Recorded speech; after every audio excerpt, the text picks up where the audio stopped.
Eksperimen pada kali ini, kita nak verify mengenai isothermal ataupun satu proses first law of thermodynamics yang tidak melibatkan perubahan suhu. Maksudnya suhu dia constant. Suhu T1 dan T2, suhu permulaan dan suhu akhir dia sama. Jadi ini adalah dia punya lab sheet. Jadi objektif kita punya eksperimen ni adalah, macam saya bagi tahu tadi, to verify first law of thermodynamics for isothermal condition. Jadi ni dia punya teori lah. Jadi kita tahu bahawa ini adalah teori first law of thermodynamics. Maksudnya tenaga dalam U adalah sama dengan Q heat campur dengan W work. Jadi bila kita berkatakan mengenai constant temperature, jadi suhu dia sama, yang berubah hanyalah P pressure dan juga V volume. Ini adalah contoh dalam sebuah piston dan kita punya amali pun lebih kurang macam gini nanti. Dan bila kita plotkan graf P melawan V, luas bawah graf ni, ini adalah dia punya kerja. Selain daripada graf ni, kita juga boleh dapat nilai kerja dengan rumus W P1 V1 ln P1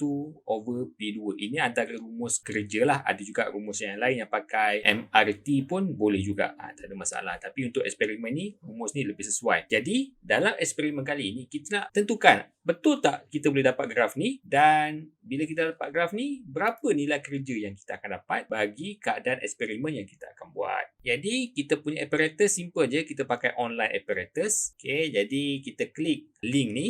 Kemudian bila kita dah klik, dia minta kita klik ideal.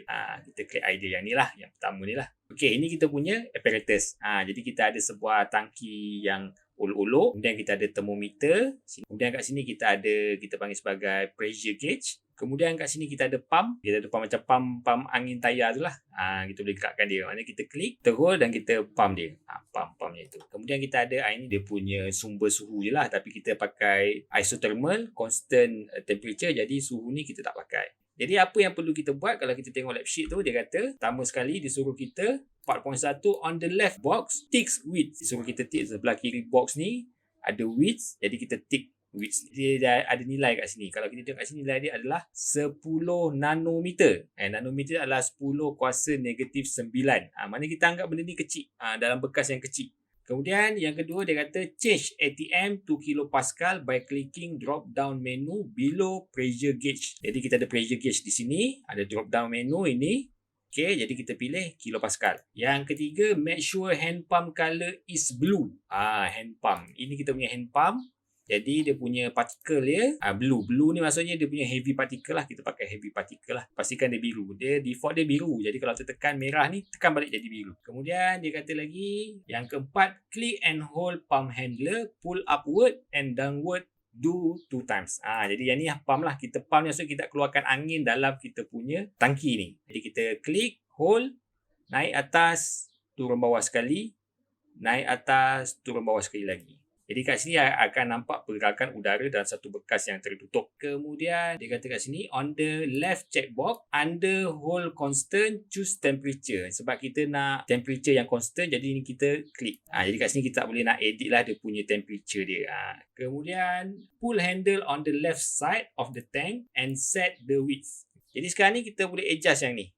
Kita boleh adjust maximum 15 nanometer, minimum 5 nanometer. Jadi kalian adjust kat sini. Saya akan set 14, saya akan set 12, 10, 8 dan 6. Kalian kalau nak set apa-apa nilai pun tak ada masalah. Tapi ambil 5 bacaan. Jadi yang pertama saya set 14 nanometer. Jadi kat sini kita punya result ni kita masuklah nilai dia. Yang ini nilai dia 14. Jadi saya nak buat, saya cadang nak buat 14, 12, 10, 8 juga 6. Volume nanti kita kira. Kita ambil dia punya tekanan dulu. Jadi kita tengok bila kita set dia punya handler ni kita set dia menjadi 14. Kita klik, kita hold, kita tarik je.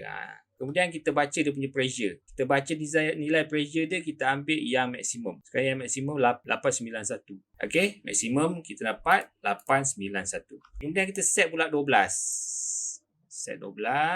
Kita tengok nilai maksimum dia 1031. Kita ambil 1031 lah. Jadi tunggu beberapa ketika lah. Dalam 10 saat ke 15 saat macam itulah. Dan seterusnya kita set lagi. Dan saya akan dapat nilai penuh dia lah.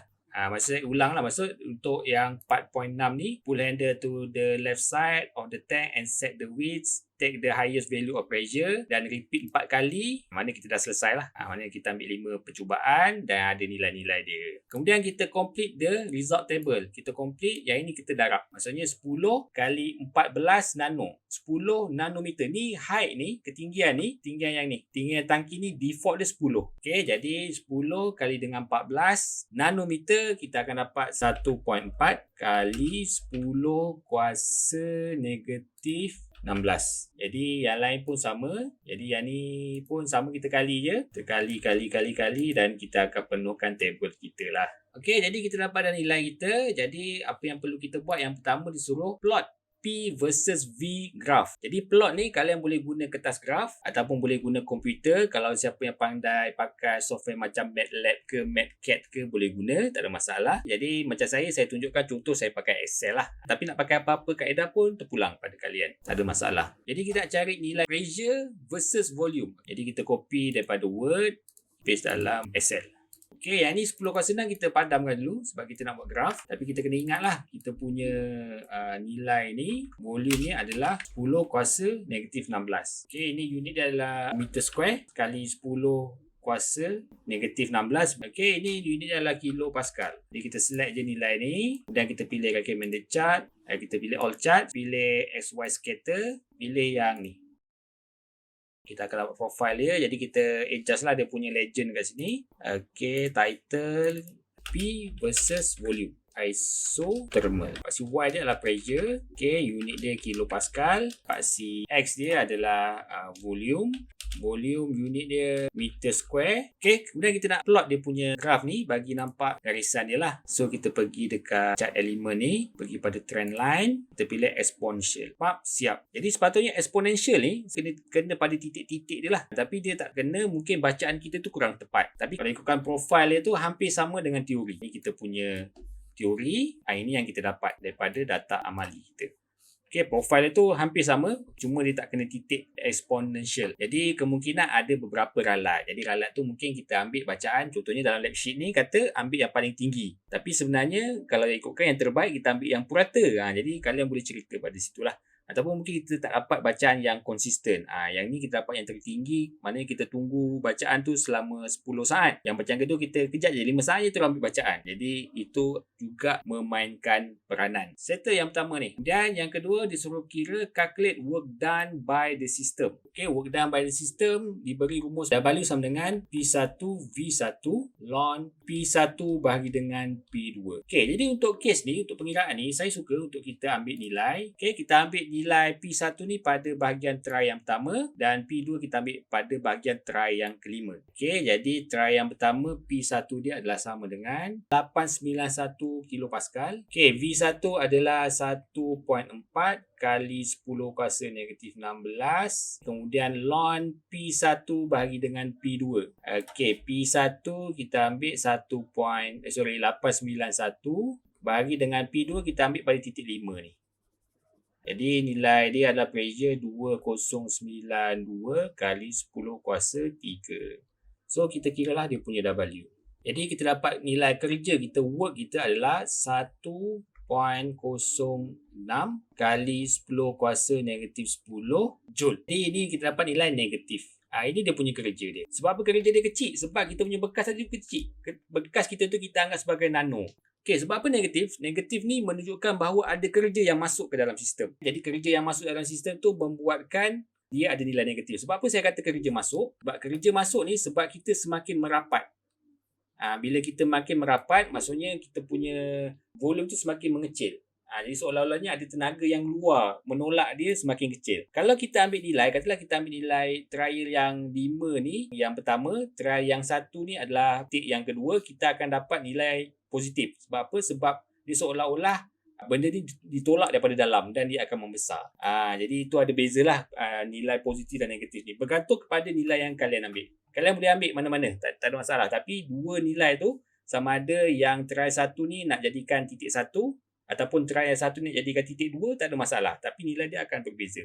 Jadi bergantung kepada apa yang kalian kira dalam lab report kalian. Itu saja. Lepas buat result, buat satu konklusi mengenai eksperimen. Seperti yang saya terangkan tadi tu, boleh masuk dalam discussion and conclusion. Dan ada satu soalan kat sini. Jawab soalan ni Is isothermal obey Boyle's law? Explain your answer. Dia mematuhi tak Boyle law? Kalian cari jawapannya dan terangkan kenapa. Mungkin boleh jadi ya, mungkin boleh jadi tidak. Kemudian buat lab report sama macam penerangan saya sebelum ini. Okey, itu saja untuk eksperimen yang kedua secara online, iaitu berkenaan dengan isothermal. Sekian, terima kasih.